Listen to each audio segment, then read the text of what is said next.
Hello everyone, welcome back to the final episode of Hot Wheels Snow Builds on Horizon 5. Yes, I am recovering from a head cold, so I might sound a little bit dead, but we'll manage, alright? That's why I missed last week, but we're not gonna miss this week. I am prepared. Because what I'm doing to send off this build series before the new expansion hits on Wednesday is to rerun the lowest 5 cars. So the last 5 places on the table are gonna get a redo. See how it fares. And since I missed last week, I will throw in an Audi S1 Quattro build for good measure. You can see me doing it in the background because I'm thorough. Some of these cars, like the Porsche 911, are going to be stock, barring the snow tires, because that's how they were run. That's the base default car that we're trying to beat here. And then other vehicles will simply get the 7-speed gearbox, or if they were rebuilt into something else over these last few weeks, then I will just rebuild them as I normally would. So, let's start out with the slowest car of the day, the Ferrari. Now, the SF90, I went with a different build approach. I took all the aero off, because that gave me more power, so I have over 1,000 horsepower in this vehicle with the full snow tires. Now, this was a bold choice, because it reduces the front turn that I have, at least in principle, but I was trying to make it up with acceleration and relying on the big tires, the big snow tires, for that added grip. I wasn't sure if that would work, but I'll give it a shot. And it was given the 7-speed gearbox, because that was what we had for the other builds. Now, this is only going to show the fastest run for these vehicles. Since we're running 6 vehicles today, I'm not going to show all 3 runs for each of the 6 vehicles. That would take forever. Instead, we're just going to be showing the fastest. And I gotta say, the Ferrari still isn't quick. I was sort of hoping that after the success of the Aston Martin and Nissan and the Lotus, that this would do better, and it was my lack of experience on the track that was hindering it. It really wasn't. It just wasn't great. It just didn't have the pace. It's too compromised. It doesn't have the same acceleration despite being a 1,000 horsepower hybrid. And it doesn't have the same turn or the same ability to carry speed. I did slightly clip the inside of that chicane, but it wasn't really that big of a deal. This vehicle, it just struggles. It just does not have the grip. I know I took a little bit of a risk with no aero, but honestly, I don't think the aero would have saved it, because it was well down on pace. It wasn't like a little bit down, and I could have improved a lot if I had gotten a better time. And it would have made up a few tenths, probably. Because this track is not high speed enough for Forza Aero to be as effective. On every other vehicle, we can get away with having Forza Aero because we have plenty of PI to work with, but this I had to downgrade in it from S2 to S1 with the snow tires, so it's a finicky car to build, and I think that downgrade, the requirement of downgrading it, does hurt its overall chances. Don't get me wrong, this was a significantly better run than the first time we ran it. This was the first car we ever ran, and it was last for so very long. And yet, it just wasn't quick, was it? No, it really wasn't very good. And heading up to the line, it's not even the fastest on a straightaway, despite the horsepower. Where across the line, it's significantly faster than his old time, but not fast enough. Next up, we have the other end of the spectrum, the Cadillac Limo. This is our lowest PI car of the day. It's barely above 850 PI. I think it's 864, something like that. However, it's also the most powerful car of the day. 1,750 horsepower, but it is a limo, which means it shouldn't do very well because it's as long as a school bus. And yeah, it didn't end up very well, to be honest. This is not a particularly old vehicle in terms of running time. It was relatively recent. We ran it, what, 14th? We ran it 4th, yeah. So it was a while ago, but it wasn't that long of a while ago. We had a few runs under our belts, and it did a 224.2. This one, though, I'm going to say it was the rims when I put lighter rims on it. This was much faster. It was a much faster vehicle. And the thing about the limo is that it's weird. It has pretty good turning, as you saw through that hairpin. It didn't really have any issues despite the length. It has 1,750 horsepower to kind of negate that massive bulk of a limousine. So it's got some pretty good acceleration. And it's got full Forza Aero. And it's got decent sized tires. It could really use 315s all around instead of 295s, I think is what it has. But it's not terrible. It's not the worst we've ever had. So the limo isn't bad. And I got a really good run. It was clean, it was smooth, it was efficient through the corners. It was a solid run for a solid vehicle, which means I really liked the limo. In fact, it was quite possibly one of the biggest improvements of the entire time. Which is weird, because it's a limo. But once again, the limo is showing that it is just a fantastic vehicle. It really is. You know, it really is. And yeah, I missed my braking zone a little bit on this fastest run. It wasn't perfect, so I could probably get another 10th or 2 out of this vehicle just by getting that braking zone spot on. But it wasn't like it cost me a million seconds. It was an all-around solid run. I was pleased with the consistency of this run, given the vehicle especially. And then you use that 1,800 horsepower down the straightaway right as fast as the Ferrari, and it's a damn good time. Sub 220. The 14th fastest car was our target car, our default car, the Porsche 911 GT3 Forza Edition. I love this thing.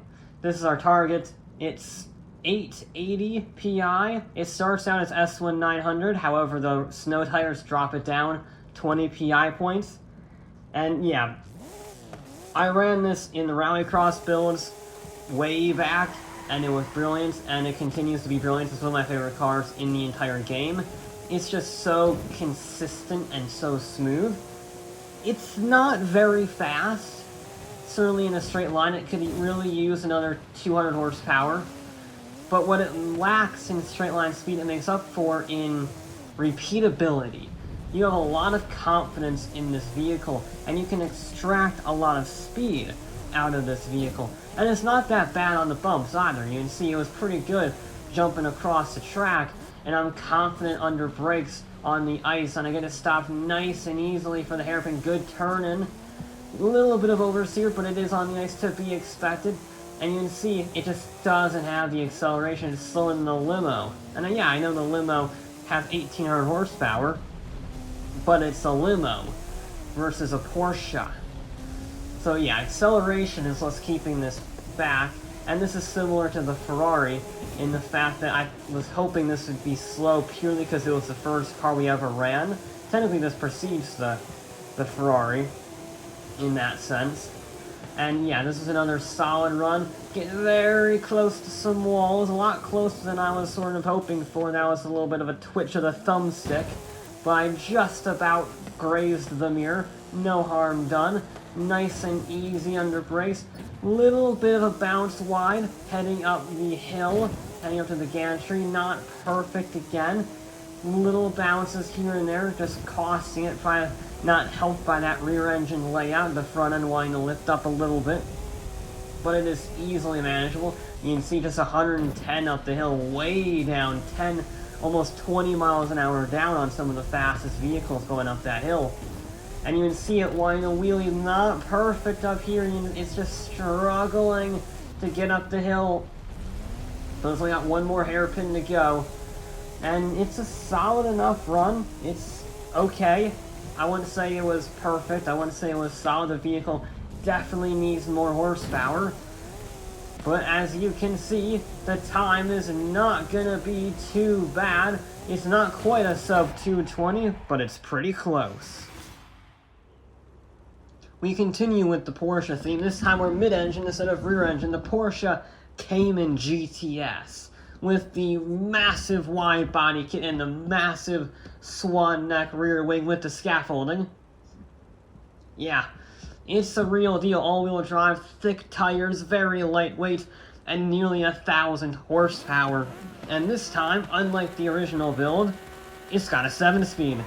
So the gears are a lot nicer. They're a lot faster, which gives you better acceleration. It's what you want. And because of the body kit, it may be missing a front wing, but I'll tell you what, the grip is superb. The acceleration is brutal. I mean, look at that, 80 miles an hour heading into that corner. That's just a very, very small acceleration zone in the snow. And it deals with the bumps perfectly. There's no issues despite the full commitment send over the track. This is a very good car. I don't know if I just had a bad day, or if the 7-speed really does make this much of a difference with the added experience, but this just felt so much better than when I first ran it. When I first ran it, it ended up in 13th place. It wasn't exactly stellar, and yet combine everything I just mentioned with a perfect run and lots of experience, even a nosedive into the ground couldn't sully the mood. This thing was flying. It's a brutal car. No, it's not. It didn't have the most composed run per se, and yeah, I did kind of put it into a rock face, but that's really my stupid, not the car, which is why I give it a reset from the nature of this jump. It did go a little bit to the right upon the jump, hitting it, I should say. But it managed to avoid the rock face just about enough that I could keep going, and, well, I'll take not going face first into a rock. And this car was happy too, since it was on for a really stellar run, and I did not want to ruin it. Look at the speed, 126 up the hill. Compare that to its 911 brethren, which could barely do 110. Yeah, you can see how much faster this vehicle is. 92 miles an hour up the hill. Again, a little bit to the left. It's not a perfect run, because it does get bounced around a bit. It does nosedive. It does twist a little bit on the ramps. If it hits the ramps at all, sometimes it hits them in the wrong way. It did have a little issue with some of the bumps. It wasn't a perfect car, but when it did work, oh boy was it fast. You can see on the time now, I launched at 1 minute, and we are going to absolutely annihilate the record. That's a 2:16, fellas. That's a 2:16. We go from a lightweight mid-engine sports car to the other end of the spectrum with a massive rally raid truck. This also has the 1800 horsepower Funko engine, like the Cadillac. However, it does not have the aero. It is higher PI, and it does have bigger tires, but it's very heavy.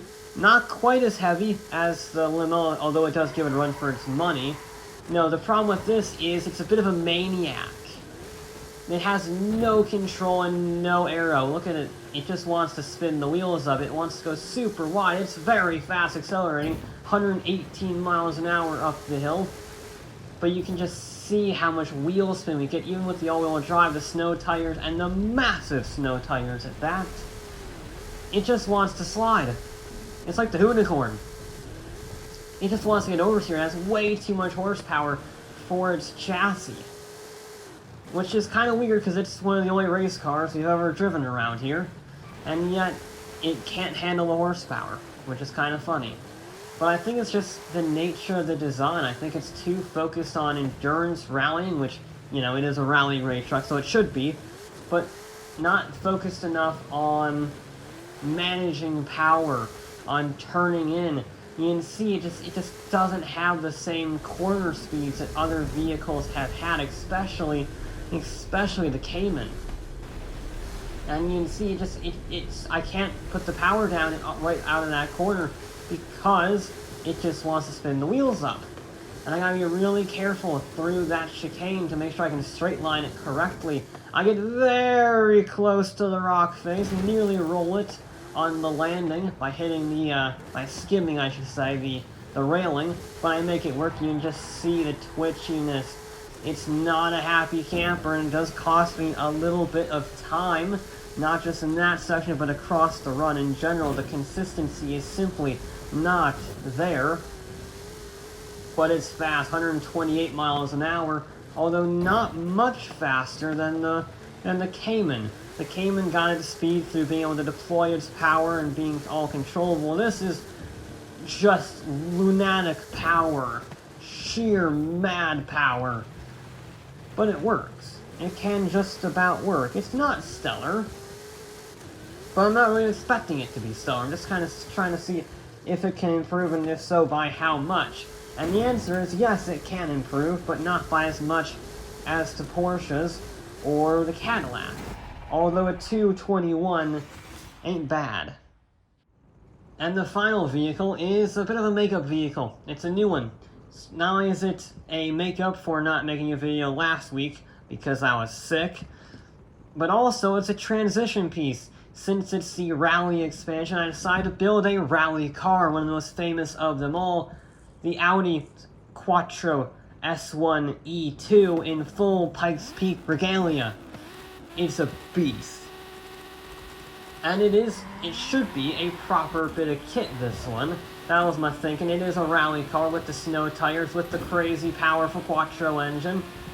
And it's got the massive Pikes Peak body kit for maximum aero. However, the turbo wasn't brilliant. It just was very laggy. And it wasn't as composed as other vehicles.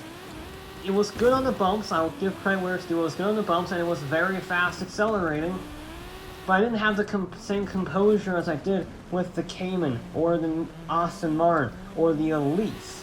It just wasn't there. It was more like the Datsun 240Z in that sense, where it was quite quick accelerating, and it was good on the bumps, but it just didn't have the consistency, didn't have the overall pace.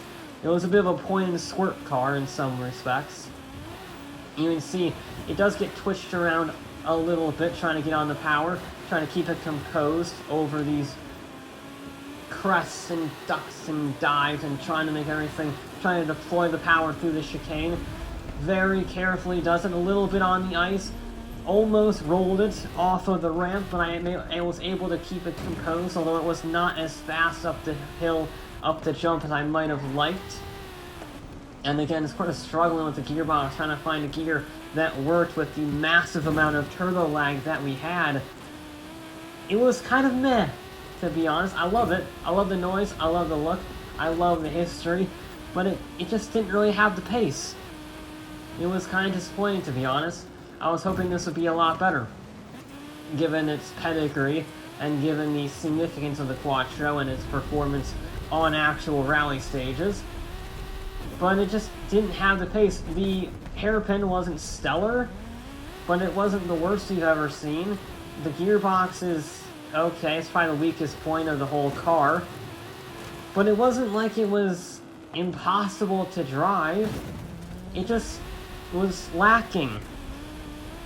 That being said, on the last run, I can't believe I'm saying this, on our times sheet, the Audi Sport Quattro S1E2 tied the Audi RS2 Avant at a 221.552. The two Audis tied each other. It just so happens that one of them is a massive estate car and the other one is a rally Pikes Peak thing. And they got the exact same time down to the thousandths of a second. That's stupid. That's amazing. I love it. But really all eyes are on the Cayman, because the Cayman destroyed everything. We had progressively faster cars as we went along. The Fiesta, then the Toyota, then the Lotus, the Nissan Z, the Aston Martin. They all went fractionally faster, or in the case of the Lotus, the Nissan, and the Aston Martin, half a second faster every time. And then the Porsche went nearly 2 seconds faster than everyone else. I thought that was a problem, like an issue, because it was so much faster, but it's right. The Cayman is just unbeatable. I mean, it went 7 seconds faster than its original time. It was just a gearbox change and a rerun. That's pretty good. That's a very good car, the Cayman. I knew it had more potential. I didn't think it was that much. Same thing with the Cadillac. The Cadillac did very well getting a sub 220 faster than the Toyota, faster than the Fiesta, faster than the Porsche. It finally beat the Porsche. In fact, the Porsche beat a lot of cars that it was originally beaten by. The Javelin, the Civic, the M3, the Ranger, the 2 Audis, and then the Ferrari.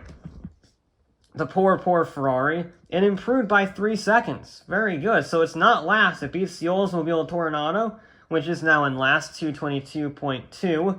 The Ferrari did a 222 dead. But it's still not quick. It's the odd one out. A lot of modern cars did very good. The Cayman, the Aston Martin, the Nissan, they all did great despite being very modern. The Ferrari, not so much. But there we go. That'll be it for this episode on Forza Horizon 5. And I'll see you on the Rally expansion.